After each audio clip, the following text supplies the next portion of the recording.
కి స్వాగతం. అందరికీ నమస్కారం. ఈరోజు ఆంధ్రప్రదేశ్లో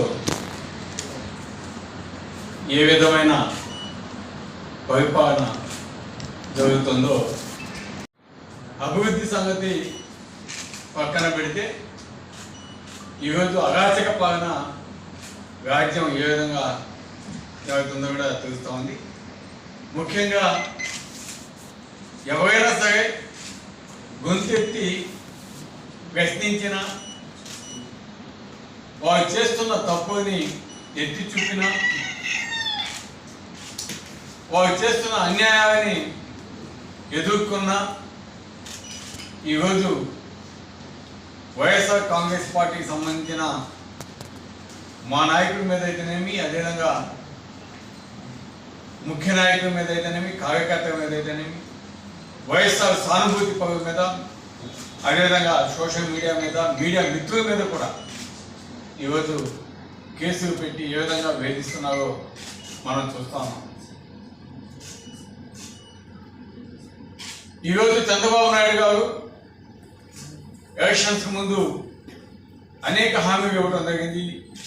సూపర్ 6 అని చెప్పి ప్రజల్ని ఏ విధంగా మభ్యపెట్టారో ఇవన్నీ కూడా మనం చూసాం.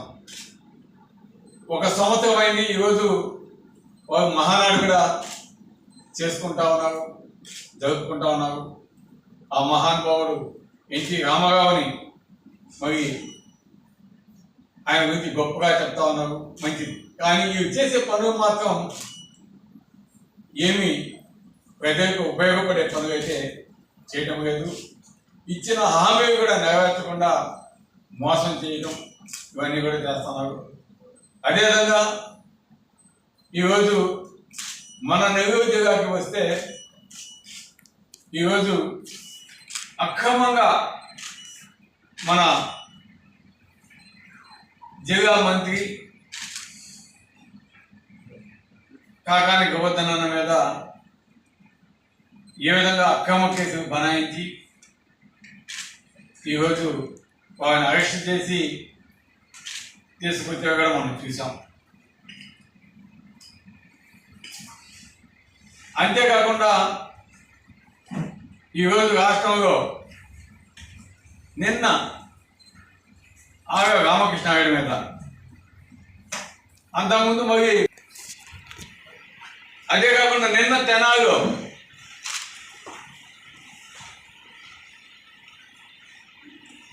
బలహీన వర్గాలకు సంబంధించిన వారి పోలీసులు ఏ విధంగా నడి రోడ్లో వారిని ఘాటీలతో కొడుతున్నారో కూడా మనం చూస్తా ఉన్నాం.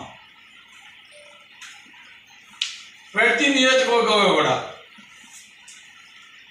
ఏ విధంగా తెలుగుదేశం నాయకులు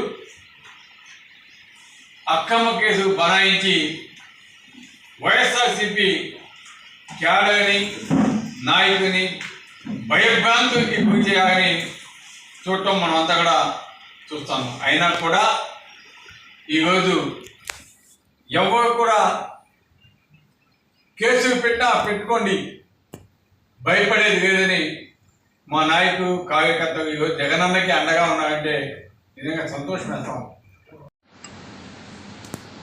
ఈరోజు చంద్రబాబు నాయుడు గారు ప్రజల్ని ఎంత దారుణంగా ఏ విధంగా మోసం చేశాడో ఈరోజు వారు గ్రామాల్లోకి వచ్చి వారి నాయకుడు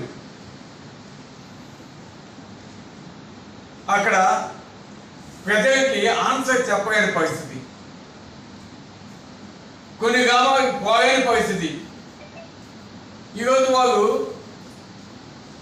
పనులేమి చేయకుండా కూడా చిన్న చిన్న పనులు చేసి పబ్లిసిటీ మాత్రం చంద్రబాబు నాయుడు గారే ఏ విధంగా ఇచ్చుకుంటాడో అదేవిధంగా ఈరోజు కాన్స్టిట్యున్సీలో ఒక ఎమ్మెల్యేస్ కూడా అదేవిధంగా పబ్లిసిటీ ఇచ్చుకోవడం తప్ప పనులైతే చేసిన పాపాన్ని పోలేదు.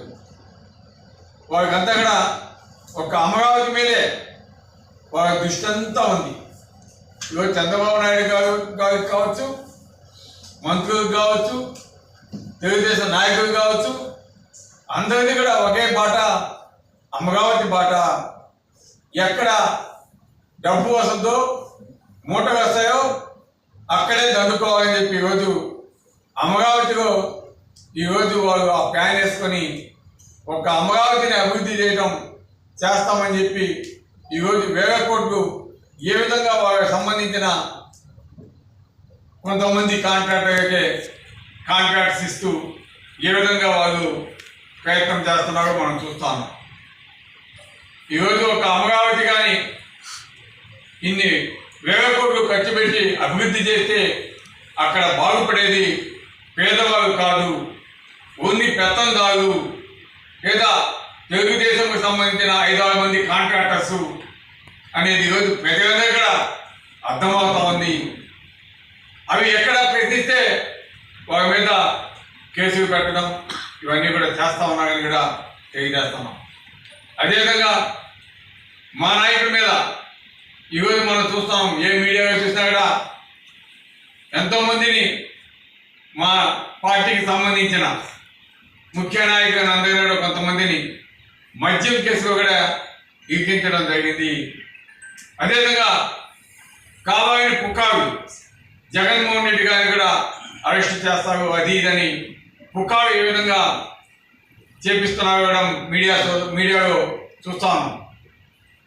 ఈరోజు మా నాయకుడు జగన్మోహన్ రెడ్డి గారు వెరీ క్లియర్గా దాదాపు 2.5 గంట ప్రెస్ మీట్లో మద్యానికి సంబంధించి రాష్ట్రంలో జరుగుతున్న అన్యాయాల గురించి కానీ ఇవన్నీ కూడా పూర్తిగా విశదీకరించడం జరిగింది. అదేవిధంగా మద్యం సంబంధించి ప్రతి ఒక్కరి కూడా పబ్లిక్ డొమైన్లో పొందుపరచడం జరిగింది. దాన్ని ఎవరైనా పబ్లిక్ కూడా చూసుకునే దానికి ఆస్కారం ఉంది. ఈరోజు చంద్రబాబు నాయుడు గారు మద్యానికి సంబంధించి షాప్స్ ఆక్షన్ వేశారు.